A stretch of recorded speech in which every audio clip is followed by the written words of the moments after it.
மாண்புமிகு மேதகு ஆளுநர் மற்றும் வேந்தர் அவர்களே, சங்கர் IAS துணைவேந்தர் நிர்வாக குழுவின் தலைவர் அவர்களே, மேடையில் வீற்றிருக்கின்ற சிறப்பு விருந்தினர்களே, பல்கலைக்கழக அதிகாரிகளே, பெருமதிப்பிற்குரிய பேராசிரியர்களே, இங்கு பணியாற்றும் ஊழியர்களே, பெற்றோர்களே, சிறப்பு அழைப்பாளர்களே, திறமைசால் மாணவர்களே, அனைவருக்கும் வணக்கம்.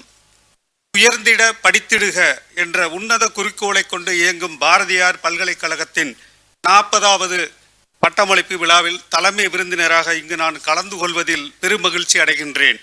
நான் 2005ஆம் ஆண்டில் நிறுவப்பட்ட ஒரு நிகர்நிலை பல்கலைக்கழகமும் மும்பையில் உள்ள அணுசக்தி துறையின் நிதி உதவி பெறும் நிறுவனமுமான ஹோமி பாபா தேசிய நிறுவனத்தின் துணைவேந்தர் என்ற முறையில் இந்த மகத்தான தருணத்தில் உங்கள் முன் உரையாற்றுவதில் மிகவும் பெருமைப்படுகின்றேன். இந்த மதிப்புமிக்க பல்கலைக்கழகத்தில் மாணவர்களுக்கு அதிநவீன உயர்கல்வி மற்றும் ஆராய்ச்சி வசதிகளை முனைப்புடன் வழங்கும் மாண்புமிகு வேந்தர், துணைவேந்தர், இணைவேந்தர் மற்றும் பிற மேலாண்மை மற்றும் கல்வி அதிகாரிகளை என்னுடன் சேர்ந்து நீங்களும் வாழ்த்துவீர்கள் என்று நம்புகின்றேன். மேலும் பட்டம் பெறும் மாணவர்களுக்கு உயர்தர கல்வியை வழங்குவதில் பாரதியார் பல்கலைக்கழகத்தின் ஆசிரியர்கள் மற்றும் அலுவலர்கள் மேற்கொண்ட முயற்சிகளுக்கு என் வாழ்த்துக்களை தெரிவிக்க நான் இந்த வாய்ப்பை பயன்படுத்த விரும்புகின்றேன். மிகச்சிறந்த தேசிய கவிஞர் மகாகவி பாரதியார் கூறுகிறார், வாழும் மனிதருக்கெல்லாம் பயிற்றி பல கல்வி தந்து இந்த பாறை உயர்த்திட வேண்டும். இந்திய அரசு கல்வி உரிமை சட்டத்தை ரைட் டு எஜுகேஷன் நிறைவேற்றியுள்ளது. இதன் மூலம் 14 வயதிற்குட்பட்ட ஒவ்வொரு குழந்தையும் இலவசம் மற்றும் கட்டாய கல்வி பெறும் உரிமையை பெறுகிறது. கடந்த 10 ஆண்டுகளில் உயர் கல்வியில் பெண்களின் எண்ணிக்கை உயர்ந்துள்ளது என்பதில் ஐயமில்லை.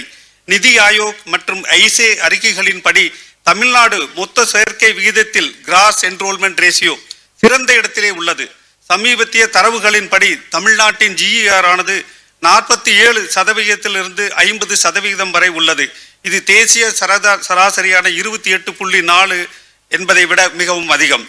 இந்த முன்னேற்றத்தை ஊக்குவிக்கும் பொருட்டு முக்கிய திட்டங்களை குறிப்பாக நான் முதல்வன் திட்டம், திறன் மேம்பாட்டிற்கும், புதுமை பெண் திட்டம், பெண்களுக்கான நிதி உதவி திட்டம், தமிழ் புதவன் திட்டம் ஆண்களுக்கானது ஆகியவை அடங்கும். உயர்கல்வியில் 47.7% என்ற GER கிராஸ் என்ரோல்மெண்ட் ரேஷியோ குறியீடு உயர் கல்வி அணுகுமுறையில் உள்ள கணிசமான பாலின சமத்துவத்தை காட்டுகின்றது. இத்தகைய முன்னேற்றத்திற்கு மத்திய அரசு, மாநிலத்தில் உள்ள எல்லா அதிகாரிகளும் அரசாங்கங்களும் பெண்களுக்கான 17 பல்கலைக்கழகங்கள், இருபாலினத்திற்கான 13 பல்கலைக்கழகங்கள் உட்பட மாநிலத்தில் இயங்கும் கல்வி நிறுவனங்களின் அதிக எண்ணிக்கையே காரணமாகும். மனித மேம்பாட்டு குறியீடு ஹியூமன் டெவலப்மெண்ட் இண்டெக்ஸ் என்பது தனிநபர் மொத்த உள்நாட்டு உற்பத்தி, தனிநபர் சராசரி ஆயுட்காலம், தனிநபர் மின் நுகர்வு மற்றும் கல்வி அறிவு ஆகியவற்றுடன் தொடர்பு உடையது என்பதை நாம் அறிவோம். சமுதாயம், தொழில் அல்லது ஒரு நாட்டின் வளர்ச்சிக்கு மின்சாரம் ஒரு தவிர்க்க முடியாத காரணியாகும். மின்சாரம் இல்லாமல் பொருளாதாரம், வாழ்க்கை தரம், உணவு, விவசாயம், போக்குவரத்து ஆகியவற்றில் எந்த முன்னேற்றமும் ஏற்படாது. நம் நாட்டின் அணுசக்தி தந்தை என போற்றப்படும் ஹோமி ஜஹாங்கீர் பாபாவின் வார்த்தையின்படி no power is costlier than no power. எந்த ஆற்றலும் மின்சாரம் இல்லாததை விட விலை மதிப்பானது. இன்று கவனிக்கப்பட வேண்டியது நமது நாட்டின் நிலவும் தனிநபர் மின்சார நுகர்வின் அளவே. இது 2024-25ஆம் ஆண்டில் 1450 யூனிட் அலகு இருக்கின்றது. இது உலகளாவிய தனிநபர் மின்சார நுகர்வில், அதாவது 3500 அலகில் 1/3 பங்கே ஆகும். இந்தியா இன்று உலகில் 3வது பெரிய மின்சாரம் உற்பத்தி செய்யக்கூடிய நாடாக உள்ளது. ஆயினும் வளர்ந்த நாடாக, டெவலப்டு நாடாக, விக்சித் பாரத் வளர வேண்டுமானால் அடுத்த 50 ஆண்டுகளில் மின்சார உற்பத்தி திறனில் இந்தியா 10 மடங்கு வளர்ச்சியை அடைய வேண்டும்.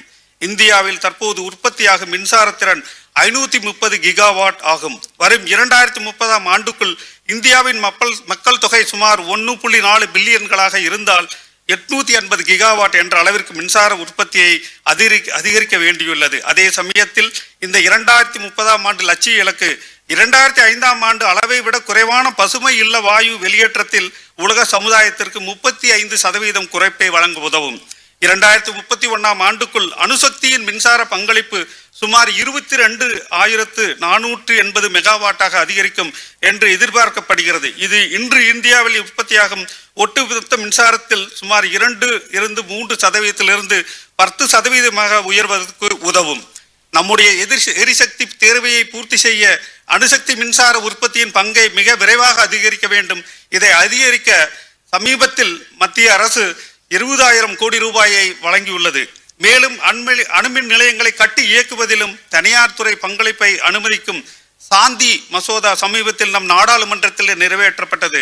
சாந்தி என்பதற்கு இந்தியாவை மாற்றுவதற்கான அணுசக்தியின் நிலையான பயன்பாடு மற்றும் முன்னேற்றம், sustainable harnessing and advancement of nuclear energy for transforming India, Shanti என்று பொருள்படும்.